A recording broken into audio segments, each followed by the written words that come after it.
Gobseck tendait un doigt. C'était sa manière de donner la main. Chacun a pu observer que cet accueil de la main par la main est une sorte de langage, qui trompe beaucoup moins qu'aucun autre. Il y a de l'artifice dans le choix des mots, et souvent aussi dans le ton, qui est une sorte de chanson. Les mouvements du visage sont plus ou moins composés par la politesse. La coutume de manger en compagnie permet de deviner plus d'un secret. C'est dans le mouvement des mâchoires que l'homme fait connaître, si l'on peut dire, son véritable sourire. Aussi y a-t-il un art diplomatique de manger. Mais l'homme se défie peu de ses mains. Il m'est arrivé de surprendre une vive impatience, et très bien dissimulée, d'après les mouvements d'une main encore amplifiés par un coupe-papier révélateur. Ce n'est point par hasard que la main tendue signifie franchise et confiance. Même la défiance sera connue dans ce geste imprudent. J'ai observé des variétés étonnantes dans le geste de payer. On y saisit la vanité, l'insouciance, l'avarice, le secret. Mais il est vrai aussi que l'usage du papier a changé tous ces gestes, et peut-être même, par une réaction naturelle, les sentiments de celui qui paie. Le poids de l'argent, et surtout de l'or, était comme un avertissement pour la main. Cette idée juste, que les mouvements de la main révèlent tout l'homme, a soutenu des recherches fantastiques concernant la forme des mains. On voulait chercher dans les lignes les traces du mouvement. D'où est sortie cette scolastique de ceux qui lisent dans les mains? C'est de la même manière que le sentiment des relations astronomiques a porté longtemps l'astrologie.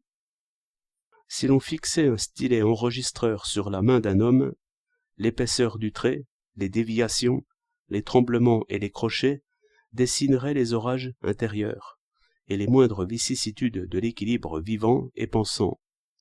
Mais comment accorder les conditions mécaniques de ce genre d'observation avec les actions libres, improvisées, ingénues? La plume s'en charge.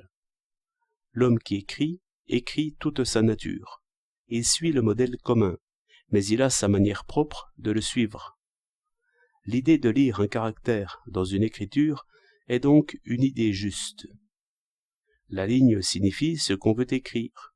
Le trait révèle ce qu'on voudrait cacher. La ligne dessine le langage commun, le trait dessine la nature individuelle.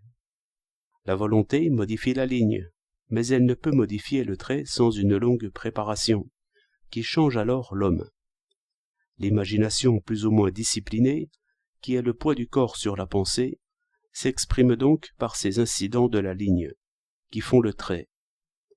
Mais l'interprétation de ces signes est naturellement fort difficile, et la scolastique se substitue aussitôt à l'art véritable. Les écritures révèlent assez clairement deux défauts opposés.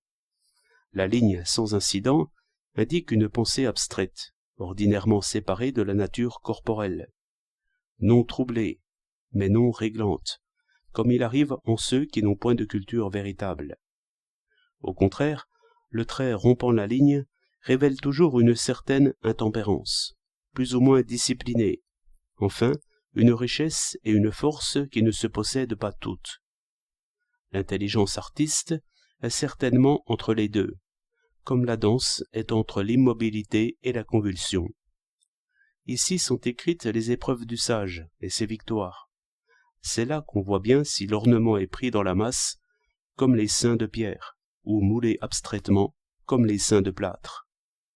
Pourtant, j'ai envié quelquefois ces écritures séraphiques, qui ne percent pas le papier. La colombe, dit Kant, pourrait croire qu'elle volerait encore mieux dans le vide.